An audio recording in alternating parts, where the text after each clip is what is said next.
right, we're going to start our last section in chapter 6, 6.7, and we're going to talk about, I know everybody's favorite, word problems, and how we can actually apply rational equations to word problems.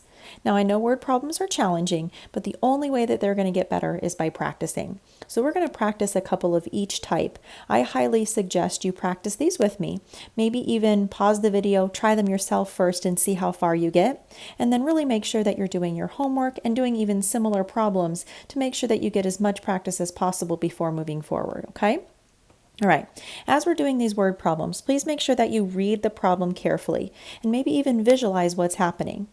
Make sure that you define your variable. So what are you actually trying to find? And maybe define it or designate a letter variable to that unknown value.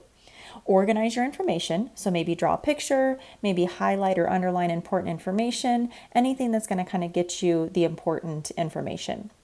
Maybe reword the problem. If you can take it out of words and put it into more of a mathematical equation, that will help you kind of start the process of solving. You're going to solve and state your answer with correct units, and then you're going to make sure that your answer makes sense. All right, so the first type of problems we're going to talk about are problems involving proportions. Remember, we talked about proportions in a previous section, where a proportion is when you have two fractions equal to each other. A ratio of two quantities is their quotient, is a fraction, and a proportion is the equation stating that these two ratios, these two fractions, are equal. And we know that as soon as we have a proportion, we can solve it by cross-multiplying.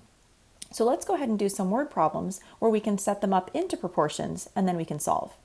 Here's example number 1. It says on a blueprint, a 6-foot wall is 2.5 inches long. If a 3-inch wall is on the blueprint, how tall is the actual wall? So we have a couple different things going on. We have real life length or distance measurement, and then we have something that's on a blueprint, so a scaled down version of. We're trying to actually figure out how tall the wall is. So I'm going to label that W for wall. I know that we have feet in the actual measurement of the wall, and then we have inches, which is the measurement that we have on our blueprint. So we can do feet to inches, and we can make a ratio, a comparison. And so reading the problem carefully, I can say that I have 10-foot wall is actually 2.5 inches on my blueprint, and I can make a ratio that looks like this. And it should be equal ratios throughout on the blueprint compared to the real life distance or length of the wall. And so on the other side of my proportion, my ratio could be, we have a certain amount of feet for this wall, W, we're not sure, in the 3-inch blueprint version of that wall. So we can go feet to inches equal feet to inches. 10 foot for every 2.5 inches, and then a certain amount of feet for 3 inches. And now that we have a proportion, we can solve this proportion by cross-multiplying.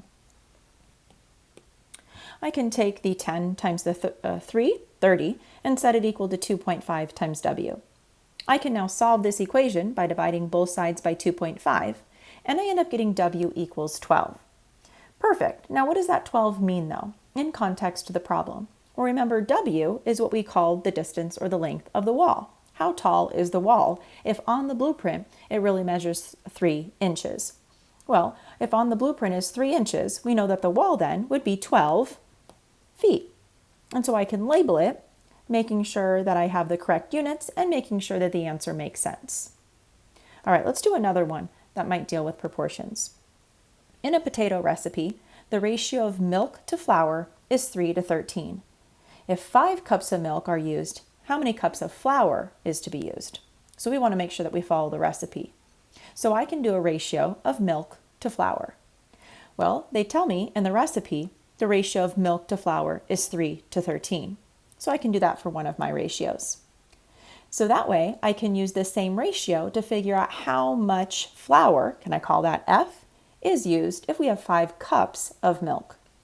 So if we have 5 cups of milk, how much flour do we need? I can set up a ratio that looks like this, 5 over F.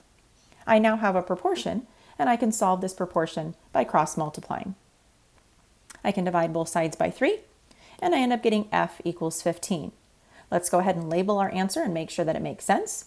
So I know if I have 5 cups of milk, then that really means that I need 15 cups of flour for my recipe to work. We can set up a ratio and then a proportion, and then we can solve those proportions.